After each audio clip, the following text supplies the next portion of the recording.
To step into Virginia is to enter a massive open-air record of American life.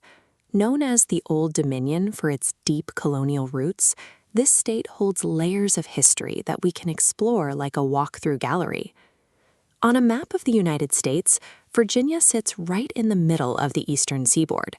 Its borders stretch from the flat shores of the Atlantic Ocean, rolling back into the jagged ridges of the Appalachian Mountains.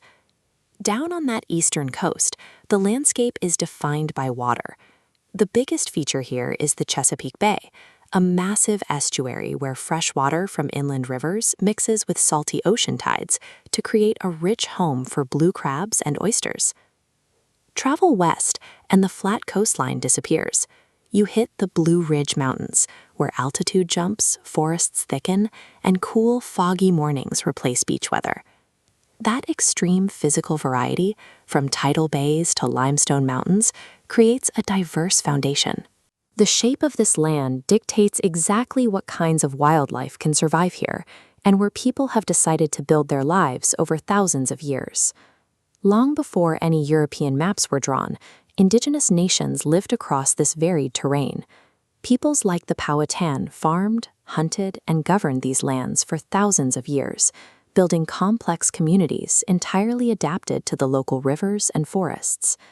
That indigenous world was disrupted starting in 1607, when English ships arrived to establish Jamestown. This became the first permanent English settlement in what would become the United States, bringing immediate conflict and the seizure of native lands.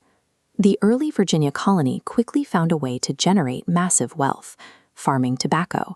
But this booming agricultural economy relied on the forced labor of enslaved people from Africa. National conflict.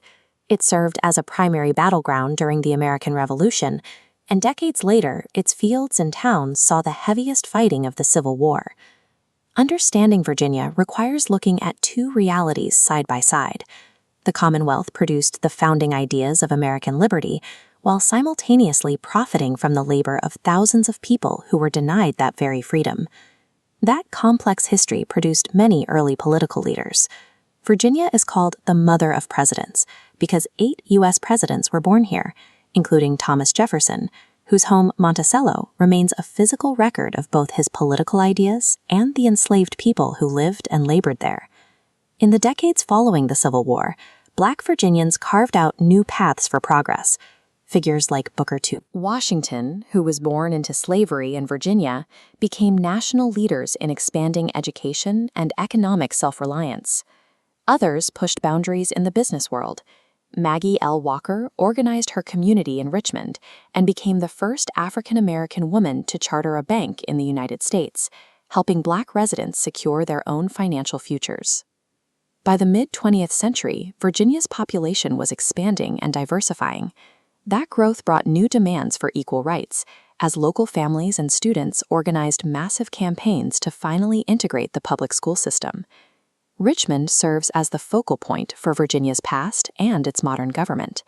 The state legislature gathers here to debate the Commonwealth's future, surrounded by symbols like the state motto, Sic Semper Tyrannis, a reminder that people should always stand up against unfair or cruel rulers. The grand monuments and Capitol buildings of Virginia carry weight because of the citizens who challenged them. The state's civic identity comes from the diverse people who fought to ensure those halls of power actually served the public. Alongside its political history, Virginia has official symbols that reflect the life of the land. The state bird is the bright red cardinal, the state tree is the dogwood, and thanks to the state's many dairy farms, the official beverage is milk. That connection to food production extends straight to the coast. Out on the Chesapeake Bay, a traditional maritime economy still thrives. Local watermen rely on these coastal estuaries to harvest massive hauls of blue crabs, supporting generations of working waterfronts.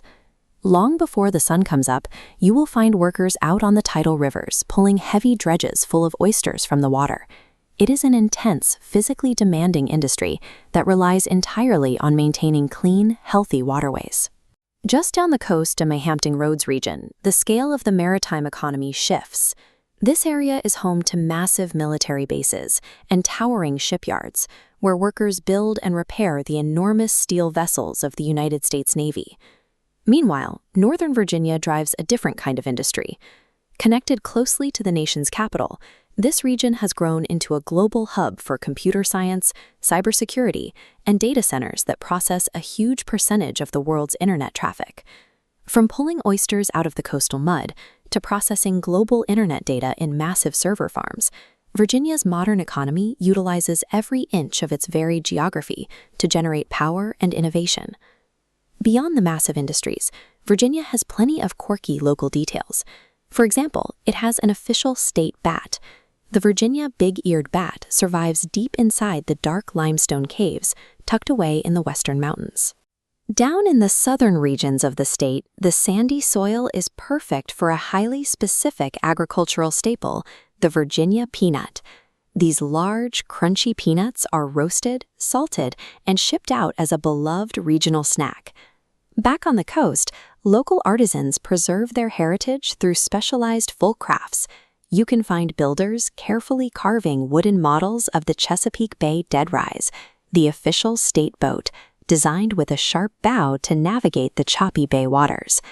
The textbooks focus on the battlefields and the presidents, but it is these small, wonderful local traditions that give Virginia communities their true personality. Today, Virginians actively use this massive landscape.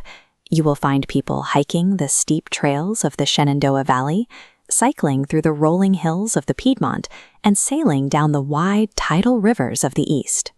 If you want a taste of that energy right now, stand up and try to mimic the official state freshwater fish, the Virginia brook trout. Give me 3 quick hops to swim upstream. This single state holds an incredible spectrum of life. It stretches from the ancient homelands of indigenous nations to modern tech centers, and from the salty waves of the Atlantic Ocean up to the rocky peaks of the Appalachian Mountains. The stories of the Old Dominion continue to grow with every person who visits, works, and lives here today. This is a living Commonwealth, and it's waiting for you to step in and discover it for yourself.